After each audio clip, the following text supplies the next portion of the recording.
le monde est confronté à une menace militaire extraordinaire et sans précédent, qui pèse lourd en raison de la puissance écrasante des armes et armements modernes. Malgré l'énormité de ce danger, il est souvent négligé ou sous-discuté, mais son potentiel de dévastation ne peut être sous-estimé.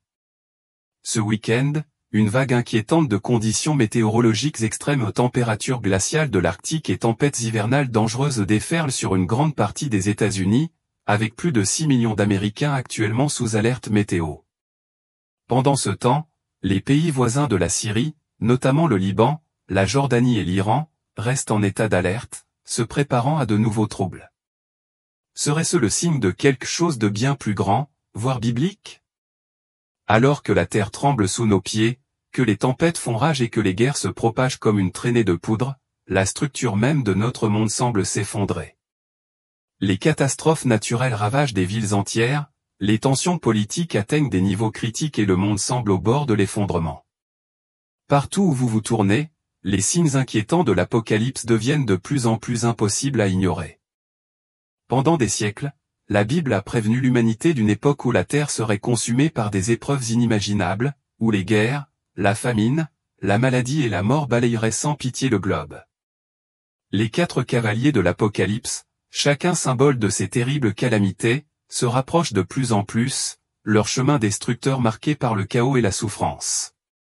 Aujourd'hui, alors que nous sommes témoins de bouleversements politiques, de catastrophes environnementales et d'une escalade des conflits mondiaux, nous sommes obligés de nous demander, pourrions-nous vivre les derniers jours que la Bible a prophétisés depuis longtemps? Alors que nous approfondissons ces prophéties bibliques effrayantes, il est difficile d'ignorer les similitudes frappantes entre les événements qui se déroulent aujourd'hui et les avertissements de l'Écriture. Se pourrait-il que l'année 2025 marque le début de la réalisation de ces sinistres prédictions? Restez avec nous pendant que nous explorons cette question profondément troublante. L'un des aspects les plus poignants des prophéties de la Bible est la venue de l'Antéchrist, telle que décrite dans Apocalypse 13. Des ruines du chaos mondial émergera un leader, offrant de fausses promesses de paix tout en cachant sa nature sombre et malveillante. Ce personnage, doté d'un vaste pouvoir et d'un charisme captivant, incitera les nations du monde à le suivre. Dans Apocalypse 13, nous rencontrons un dirigeant qui s'élèvera sous couvert d'unité et d'harmonie, mais son véritable programme sera celui de la tromperie et de la destruction. Avec sa poigne de fer, il exigera l'allégeance totale des individus et des nations, tout en éloignant le monde de la vérité et de la justice. L'Antéchrist incarnera l'esprit de rébellion contre Dieu et entraînera avec lui une ère de corruption et de souffrance, comme le prédisent les Écritures. Alors que beaucoup considèrent l'Antéchrist comme une figure lointaine, peut-être existant dans un futur à venir, il y a aujourd'hui de plus en plus de signes indiquant que son ascension pourrait déjà être en cours. Les mouvements politiques prônant l'unité mondiale, qui cherchent à transcender les frontières nationales et à dissoudre les États souverains, semblent prendre de l'ampleur. Les dirigeants du monde parlent de coopération. La paix mondiale et un nouvel ordre mondial, souvent au détriment des libertés individuelles et de l'autonomie nationale. Ces développements ouvrent la voie à l'émergence d'un leader puissant, celui qui promettra de résoudre les crises les plus profondes de l'humanité, tout en adaptant le monde à sa destruction. La montée de personnalités politiques influentes, qui vantent la paix et la prospérité, mais dont les actions ne font qu'approfondir les divisions et créer des conflits, ajoute du poids à la croyance selon laquelle l'Antéchrist pourrait déjà être à l'horizon, se préparant à tromper les masses et à mettre en œuvre les terribles avertissements de la Bible. Dans Apocalypse 13, 16 à 18, la Bible parle d'un système de contrôle mondial, marqué par le tristement célèbre nombre 666. Cette prophétie devient de plus en plus effrayante si l'on considère à quel point le monde a changé ces dernières années. Imaginez une société où tous les aspects de votre vie ou vos transactions financières, vos mouvements et même vos choix quotidiens sont tous surveillés et contrôlés. Ce monde pourrait être à nos portes, où chaque action nécessite une marque d'identification, une marque qui vous lie à une autorité mondiale et signifie votre loyauté absolue envers un système de contrôle total. L'Apocalypse décrit une époque où personne ne peut acheter ou vendre sans porter la marque de la bête, une marque qui sera placée sur sa main droite ou sur son front, et qui portera le nombre 666. Cette marque signifiera la soumission totale à l'Antéchrist et son ordre mondial.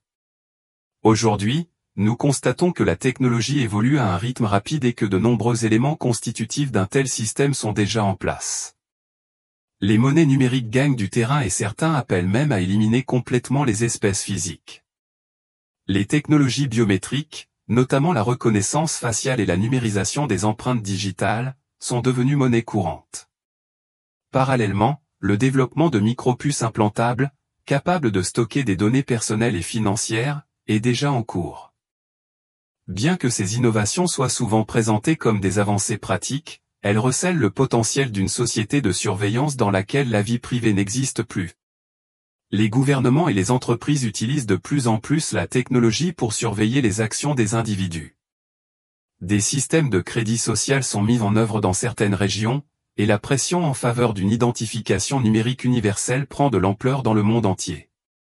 L'infrastructure d'un système de contrôle mondial se met en place discrètement, et il n'est pas difficile d'imaginer comment la marque de la bête, un identifiant qui détermine qui peut acheter et vendre, pourrait devenir une réalité tangible dans un avenir très proche.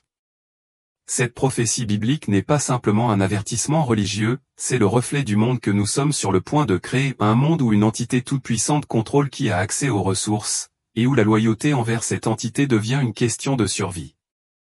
Enfin, la Bible prévoit la bataille cataclysmique connue sous le nom d'Armageddon, décrite dans Apocalypse 16, 16. Le temps de la diplomatie et de la paix sera révolu et les nations se rassembleront au Moyen-Orient, convergeant vers Israël pour la confrontation finale et apocalyptique. Dans la vallée de Megiddo, les forces de la lumière et des ténèbres s'affronteront dans une bataille ultime qui déterminera le sort de l'humanité. Les rois de la terre, menés par l'Antéchrist, feront la guerre aux armées du ciel et aux fidèles. L'importance de cette prophétie ne peut être surestimée, surtout compte tenu de l'escalade des tensions au Moyen-Orient et des conflits politiques et militaires croissants autour d'Israël. Pendant des siècles, le Moyen-Orient a été une région en proie à des conflits, mais ces dernières années ont vu ces tensions atteindre de nouveaux sommets. Les conflits religieux à propos de Jérusalem et la rivalité entre les nations a atteint un point d'ébullition. La Bible prédit depuis longtemps qu'Israël sera le foyer du conflit final du monde. La tempête qui s'annonce sur la scène mondiale soulève des questions troublantes. Sommes-nous proches de la réalisation de ces anciennes prophéties? Et si tel est le cas, quel avenir réservera-t-il à l'humanité alors que nous nous trouvons au seuil d'Armageddon? La prophétie annoncée il y a longtemps semble maintenant se matérialiser sous nos yeux. Les nations qui étaient autrefois fermement opposées à Israël trouvent désormais un terrain d'entente avec lui, tandis que d'autres qui ont longtemps été ses alliés deviennent de plus en plus hostiles. Les superpuissances mondiales continuent de se battre pour obtenir une position, déterminée à influencer le destin de la Terre Sainte, et le monde regarde les alliances et les rivalités qui se forment aujourd'hui semblent poser les bases de l'accomplissement d'Armageddon. La Bible nous dit que cette bataille ultime transcendra la simple puissance militaire et se déroulera comme un affrontement cosmique entre le bien et le mal, une confrontation si intense qu'elle dépassera tout ce que l'humanité a jamais connu. Alors que nous observons la situation mondiale, il devient douloureusement clair que les nerfs qui entourent Israël ne diminuent pas, mais s'intensifient. Le risque d'un conflit majeur dans la région a atteint des niveaux sans précédent, et avec lui, la possibilité que les événements menant à l'Armageddon se rapprochent de plus en plus. La Bible parle d'une époque où les nations seront entraînées dans cette confrontation finale, et il semble que nous soyons maintenant au bord du précipice de cette prophétie. L'ancienne ville de Damas, autrefois symbole de la riche histoire et de la culture syrienne, est aujourd'hui au bord de la destruction, son sort reflétant étrangement la prophétie d'Isaïe 17. La ville qui a survécu pendant des milliers d'années, témoignant de l'essor et de la chute des empires, s'effondre aujourd'hui sous le poids d'une guerre incessante. La prophétie d'Isaïe déclarait que Damas cesserait d'être une ville et deviendrait plutôt un tas de ruines, et les ravages de la guerre civile syrienne semblent réaliser cette prédiction effrayante. Cette métropole autrefois prospère, connue comme l'une des plus anciennes villes habitées de façon continue au monde, porte désormais les cicatrices des frappes aériennes, des bombardements et des offensives militaires incessantes. La dévastation physique est profonde, mais la destruction symbolique est peut-être encore plus poignante. Pendant des siècles, Damas a été un phare de puissance et de sagesse ancienne dans la région, mais la prophétie prévoit que sa chute marquera la fin de son importance sur la scène mondiale. À mesure que le conflit fait rage, la probabilité d'un effondrement total de la ville augmente, ce qui nous amène à nous demander, serait-ce le moment où les paroles d'Isaïe prennent vie? Dans le livre de l'Apocalypse, les 4 cavaliers de l'Apocalypse se déchaînent, chacun représentant une force de destruction différente. Le monde d'aujourd'hui semble être au bord de l'arrivée de ces cavaliers, la conquête, la guerre, la famine et la mort dont le pouvoir va remodeler la terre et mettre l'humanité à genoux. Le cheval rouge, symbolisant la guerre, résonne fortement avec notre réalité actuelle. Les tensions entre les nations atteignent un point d'ébullition et la menace d'un conflit mondial est omniprésente. Avec la montée de nouvelles puissances, notamment au Moyen-Orient et en Asie, et la possibilité toujours imminente d'une escalade nucléaire, la prophétie des anneaux du Cavalier Rouge se réalise. L'ampleur de la guerre moderne, renforcée par la technologie et des capacités militaires dévastatrices, suggère que si la guerre devait éclater, elle pourrait engloutir le monde à une vitesse terrifiante, entraînant les nations dans un conflit dévastateur comme l'humanité n'en a jamais connu. Le cheval noir, porteur de la peste, est également un rappel brutal de la fragilité de la santé humaine à cette époque. La pandémie de Covid-19, qui a récemment balayé le monde, a laissé dans son sillage une série de destructions, submergeant les systèmes de santé et causant des souffrances indicibles. Mais au-delà de cette pandémie, la menace de la peste demeure. La montée des maladies résistantes aux antibiotiques, le potentiel de futures épidémies virales et les menaces constantes posées par la mobilité mondiale font de la peste un danger perpétuel. À côté de cela, la famine menace. Le monde est déjà aux prises avec la sécurité alimentaire en raison du changement climatique, des perturbations des chaînes d'approvisionnement et de l'instabilité politique. Les sécheresses, les inondations et les conditions météorologiques imprévisibles ont décimé des régions agricoles autrefois prospères, et avec la hausse du coût des denrées alimentaires et l'inflation mondiale, la famine est une possibilité de plus en plus grande. Le 3e cavalier, la famine, semble planer tranquillement dans le contexte de notre crise mondiale, se préparant à faire des ravages dans un monde déjà au bord du gouffre. Le cheval pâle symbolise la mort et son cavalier suit le sillage des 3 autres. Ici, la mort n'est pas simplement la fin naturelle de la vie mais est une conséquence de la guerre, de la peste et de la famine. Le nombre de morts dans le monde continue de grimper, avec des millions de morts à cause des conflits, de la maladie et de la faim. Avec le changement climatique, l'instabilité politique et les menaces technologiques de plus en plus grandes, il est facile de comprendre comment la mort à l'échelle mondiale pourrait devenir un aspect central des derniers jours. Les 4 cavaliers ne sont pas de simples symboles, ce sont des forces actives dans notre monde d'aujourd'hui, et leur fureur pourrait bientôt se déchaîner sur nous. Enfin, la Bible parle d'une époque où la terre sera détruite par le feu, une purification qui brûlera le péché et la corruption. Dans 2 Pierre 3, 10, il avertit que les cieux et la terre seront détruits par le feu et que les éléments mêmes se dissoudront dans la chaleur du jugement. Même si la destruction ultime décrite dans la Bible peut sembler lointaine, le potentiel d'une telle dévastation est bien réel.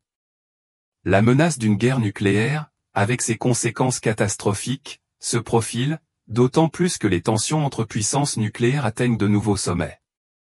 Une seule erreur de calcul ou un seul acte d'agression pourrait déclencher une catastrophe mondiale, accomplissant ainsi la prophétie de l'incendie. Toutefois, le conflit nucléaire n'est pas le seul risque, le changement climatique accroît déjà les dangers de destruction mondiale. Les incendies de forêt extrêmes, les sécheresses et la hausse des températures ravagent certaines régions du monde, et les scientifiques préviennent que nous pourrions être sur le point de provoquer des dommages irréversibles aux écosystèmes de la Terre. Les fondations du monde tremblent et la possibilité d'un règlement de compte enflammé, comme prédit, semble de plus en plus imminente. Alors que nous sommes au bord de ces terribles prophéties, il est impossible d'ignorer les signes qui nous entourent. Du chaos en Israël à l'effondrement de villes anciennes comme Damas, du spectre d'une guerre mondiale à la propagation de la peste et de la famine, nous pouvons voir les contours d'un monde se dirigeant vers la destruction. Que nous soyons ou non au bord d'Armageddon, une chose est certaine, le monde tel que nous le connaissons est en train de changer, et les événements prédits dans les Écritures pourraient bientôt arriver. Dans ce contexte, la purification par le feu n'est peut-être pas simplement une vision symbolique, elle pourrait très bien être une vision littérale. les conséquences de la négligence environnementale de l'humanité et du pouvoir incontrôlé de la technologie deviennent désormais trop évidentes pour être ignorées.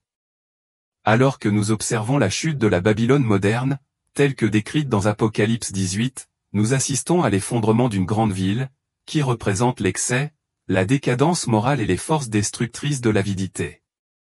7. Babylone, qu'elle soit un lieu littéral ou une métaphore des systèmes de richesse et de pouvoir, s'effondre en un temps record. Instant avant la colère divine, emportant avec elle les structures économiques et morales qui maintenaient autrefois la cohésion de notre monde.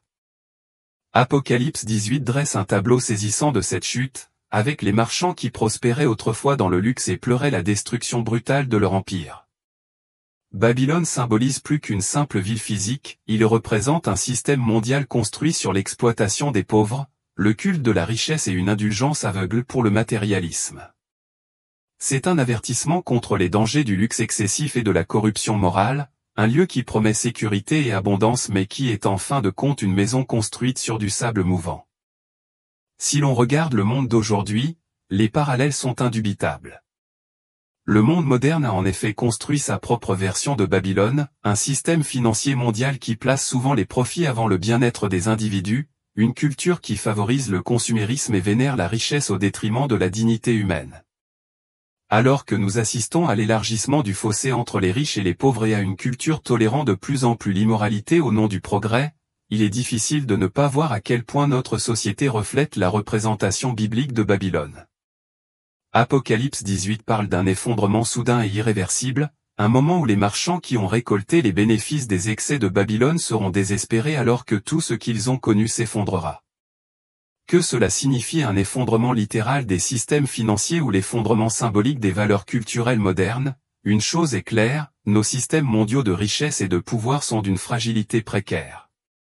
Serions-nous sur le point d'assister à la chute de notre propre Babylone ? Une autre prophétie importante liée à la fin des temps concerne la reconstruction du troisième temple de Jérusalem.